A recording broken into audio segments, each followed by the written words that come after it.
देखो हमने क्वेश्चन 7 तो कर लिया, अब क्वेश्चन 8 की तरफ चलते हैं। ठीक है, क्वेश्चन 8 क्या कह रहा? क्वेश्चन 8 तुम्हें कह रहा find the HCF and LCM। बिल्कुल इजी है बच्चों, HCF एंड LCM किसका? 12, 21 एंड 15, इन तीनों का। तो 7th 8th वाला क्वेश्चन है, तुम्हारे NCERT का मिल गया, हैप्पी रहो। चलो करते हैं। 12 का क्या होगा?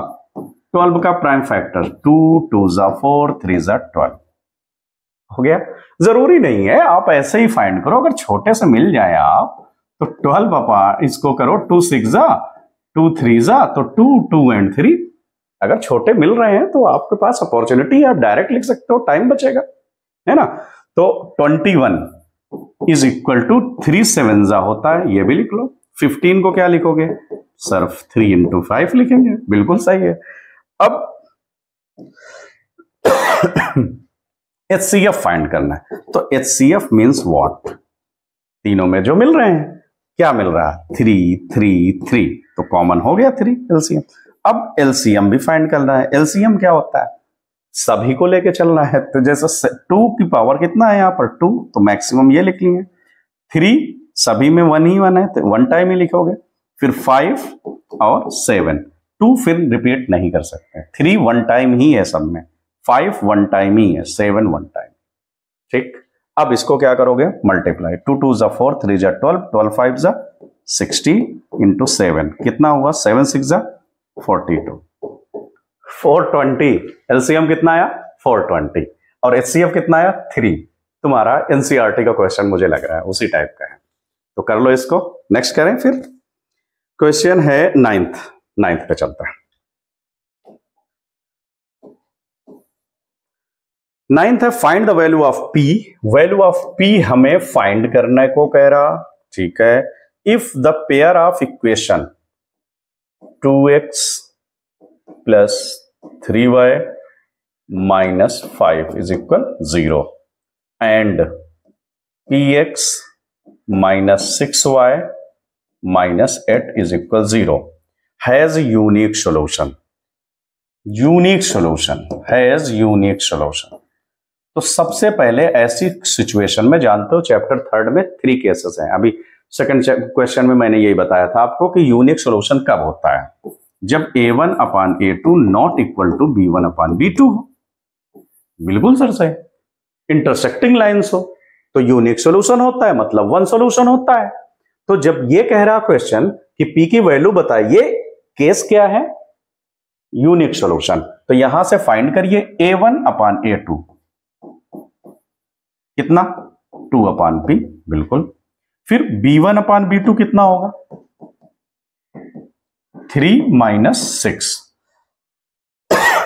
रखो इसमें, कितना हो जाएगा? a1 upon a2 2 upon p is equal, not equal कह रहा b1 upon b2 3 upon minus 6।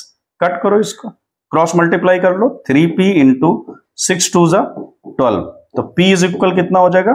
Minus 12 अपान 3। कट कर दो, वैल्यू ऑफ p तुम्हारे सामने होगा। तो क्वेश्चन नंबर ये कौन सा था? 9। अब चलते हैं question number 10th।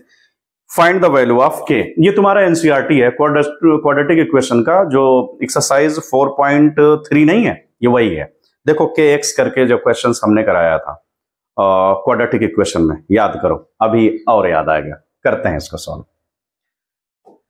Question number तुम्हारा है 10th और लिखा हुआ है इसमें बच्चों find the value of k। k की वैल्यू हमें फाइंड करना है और इक्वेशन है quadratic kx x minus 2 plus 6 is equal 0 has 2 equal roots. 2 equal roots. भाई ये जो मैम ने तुम्हें जो APS मुंबई ये जो मैम ने दिया है वर्कशीट, रिवीजन वर्कशीट, ये एक्चुअली बोर्ड एग्जाम से मिलता जुलता है। बोर्ड एग्जाम में ऐसे क्वेश्चंस काफी आ चुके हैं, बहुत है। आएंगे क्या? ऐसे ही क्वेश्चंस आएंगे फाइनल एग्जाम में भी और यहां पे भी। सैंपल पेपर बहुत इंपॉर्टेंट होता है, RD शर्मा बहुत इंपॉर्टेंट होता है। अगर आप पेरेंट्स हैं तो ये बात को जान लें, अपने बच्चों को ओनली NCERT पर डिपेंड नहीं रखना। क्यों? क्योंकि एग्जाम में जब फाइनल एग्जाम होता है उसमें से 50-60% भी आ जाए NCERT से तो बहुत बड़ी बात है। आता कहां से है, ऐसी वर्कशीट से आता है। तो चलो इसको फाइंड करते हैं, वैल्यू ऑफ के। पहले तो क्वाड्रेटिक फॉर्म में इसको बनाओ, मल्टीप्लाई करो, कितना होगा ये, के x square minus 2kx plus 6 is equal 0। अब इसको क्वाड्रेटिक तो बना लिया, तो a1 कितना हुआ, यहां पर से कितना दिया इसको k, b कितना दिया -2k, और c कांस्टेंट कितना है 6 है, तो वैल्यू ऑफ k चाहिए। ठीक है, तो क्वेश्चन में लिखा हुआ है इक्वल रूट्स है। ये इक्वल रूट्स का मतलब होता है d इज इक्वल 0, याद है ना, 3 केसेस होते हैं, तो इक्वल रूट्स जब होता है तो d is equal 0। d means b square minus 4ac, discriminant. ठीक है, इसको रखो वैल्यू -2k का whole square minus 4, value of a है k और c है 6 इज इक्वल 0।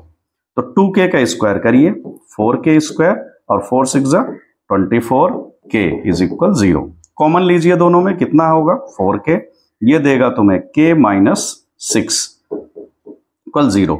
तो 4k इज इक्वल 0 एक केस बनेगा, तो k is equal 0। Second case क्या बना, k माइनस 6 इक्वल 0, तो k इज इक्वल 6। तो वैल्यू ऑफ k कितना आ गया यहां पर 0 और 6। इक्वल रूट्स हैं इसलिए सेम आने चाहिए।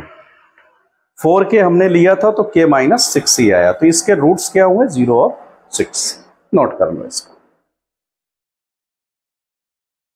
ठीक है, तो हमने क्वेश्चन कितने कर लिया इसमें, 10th।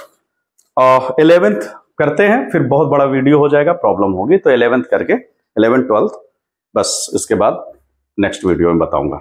शेयर जरूर करना अपने क्लास के स्टूडेंट्स को, ग्रुप को, क्योंकि उनको भी तो यार पढ़ना है ना, तो उनको भी तो मालूम होना चाहिए। ये नहीं सोचना कि सर शेयर करने से बेनिफिट है, नहीं, स्टडी सबके लिए होनी चाहिए, उसमें जो प्रैक्टिस कर लेगा उसको आ जाएगा। ऐसे तो बैचेस में भी पढ़ते हो, बट यूट्यूब में बनाने का वीडियो एक ही वो है कि सबको, जो घर बैठे हैं, जो बाहर है, छुट्टी पे हैं, जो किसी केस इन केस वो आ नहीं पाया बैच में, उसके लिए भी मिल जाए, यही एम है मेरा। तो क्वेश्चन 11th पे चलते हैं। क्वेश्चन 11th क्या है, find the value of m। इसमें m की वैल्यू निकालनी है। ठीक है, निकालते हैं sir. The pair of linear equation 2x plus 3y minus 7 is equal 0 and m minus 1 x plus m plus 1 y is equal 3m minus 1 has infinitely many solution. Infinitely many solution याद करो, infinitely कब होता है, जब a1 upon a2 b1 upon b2 c1 से नहीं equal होता है। इक्वल होता है भाई, ये जब तीनों इक्वल होंगे तो कोइंसिडेंस होगा और मेनी सोल्यूशन होगा। तो ये केस यहां पर रख करके वैल्यू निकाल लो m की। कैसे निकालें सर, तो देख लो कितना होगा, a1 अपान a2 ढूंढो यहां पर से, 2 अपान m minus 1, b1 upon b2 तो कितना होगा 3 अपान m प्लस 1, c1 अपान c2 कितना होगा c1 अपान c2। याद रख लेना, ये 0 इक्वल में दिया है और ये इक्वल में ये है, तो कंफ्यूज ना होना इसमें, इसको इक्वल करके ही लिखना, 7 अपान 3m माइनस 1। तीनों लिख लिए, इस पर रख दो, आंसर हो जाएगा। चलो मैं रख करके देखता हूं। ये पहला कितना है 2 अपान 1, फिर है b1 अपान b2 3 अपान m प्लस 1, c कितना है 7 अपान 3m minus 1। Value of m चाहिए, तो ये दोनों इक्वल हैं, इन्हीं को कंपेयर कर लो, कितना हो जाएगा 2 अपान 1 is equal 3 upon m plus 1। Cross multiply करिए तो ये कितना हो जाएगा 2m प्लस 1 इज इक्वल 3 1 जा 3, इसको उधर भेज दो तो m प्लस 1 इज इक्वल, ये कितना हो जाएगा ले लो।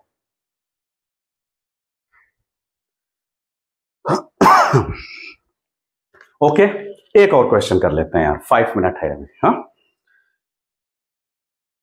क्वेश्चन 12th क्या कह रहा, क्वेश्चन 12th है find the roots of quadratic equation 2x square minus root 5x minus 2 equal 0।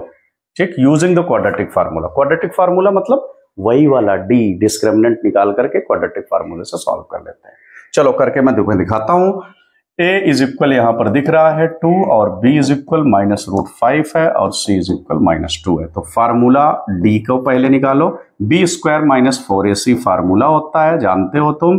तो b की प्लेस पर कितना है, -√5 का स्क्वायर रख दो, -4a है 2 और c है -2। ठीक है, इसका स्क्वायर करिए तो 5 हो जाएगा, 4 2 ज़ा 8 2 ज़ा 16 और ये पॉजिटिव हो जाएगा। तो 16 और 5 कितना हुआ, 21। तो d की वैल्यू आ गई तुम्हारी, डिस्क्रिमिनेंट आ गए कितना, 21। देखो 2 2 ज़ा 4 4 ज़ा 16 पॉजिटिव का, और ये 5 का √5। अंडर रूट का स्क्वायर करोगे नंबर आ जाता है, तो हो गया डिस्क्रिमिनेंट। अब क्या करोगे, तुम्हें फाइंड करना है फाइंड द रूट्स, है ना, क्वाड्रेटिक फार्मूला अप्लाई करके। तो -b plus minus √d upon 2a, ये होता है फार्मूला क्वाड्रेटिक फार्मूला। अब यहां पर वैल्यू जब पुट करोगे तो कितना होगा, -b की प्लेस पर कितना है, -5, तो ये पॉजिटिव 5 कर देगा, एग्री हो, माइनस माइनस पॉजिटिव हो जाएगा, प्लस माइनस कितना √d, तो ये कितना है 21 अपॉन 2a, a की प्लेस पर कितना है 2, तो 2 2 ज़ा 4 रख दिया मैंने। तो x की वैल्यू ये आ गई। अब इसको दो केसेस है प्लस और माइनस, तो अलग अलग लिखना चाहते हो तो x की वैल्यू आ गया 1/4 √5 प्लस √21 और दूसरी वैल्यू 1/4 √5 माइनस √21। अब अंडर रूट को अगर तुम्हें ले आना है, कुछ और करना है, तो रेशनलाइज करना पड़ता है। रेशनलाइज जानते हो, ऊपर नीचे मल्टीप्लाई करके उसके रूट हटा देते हैं। बट आंसर यही लिख लो, क्योंकि इसमें कुछ ऐसा मेंशन नहीं है कि ये प्रूव करिए। क्वेश्चन 12 तक बता दिया हूं और ये 13 से आगे मैंने बैचेस में बता रखा है। अगर चैनल पे जाओगे एचबी ट्यूशन क्लासेस पर, तो ये तुम्हें ये train, travelling, the uniform speed वाला भी मिल जाएगा। याद करो, एक क्वेश्चन मैंने सेपरेट उसमें बता रखा है, तो ये सारे क्वेश्चंस उसमें मिल जाएंगे।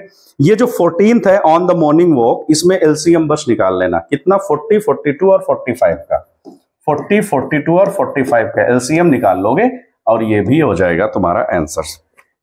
ठीक है, तो मैंने कोशिश किया कि 20 से 25 मिनट में सारे क्वेश्चंस कराने का। 18 क्वेश्चंस थे टोटल मैंने 12, 13 करा दिया। इनको कर लेना, जो है इजी चैनल पे मिल जाएंगे, 100% कहीं ना कहीं क्वेश्चंस होंगे। ये जो मॉर्निंग वॉक वाला है, टोटल काउंट करना है, मिनिमम कितना डिस्टेंस लग रहा है उसको जाने में, 40 और 42, 45 स्टेप्स है। तो इसका एलसीएम फाइंड कर लेना, एलसीएम तो आता ही है तुम्हें निकालना। ठीक है, वो हो जाएगा उसका आंसर, काउंट आप जब भी स्टेप्स हैं वो आ जाएंगे। तो हमने आज एपीएस मुंबई का जो रिवीजन शीट दिया है क्लास 10th मैथमेटिक्स का, वो सॉल्व किया।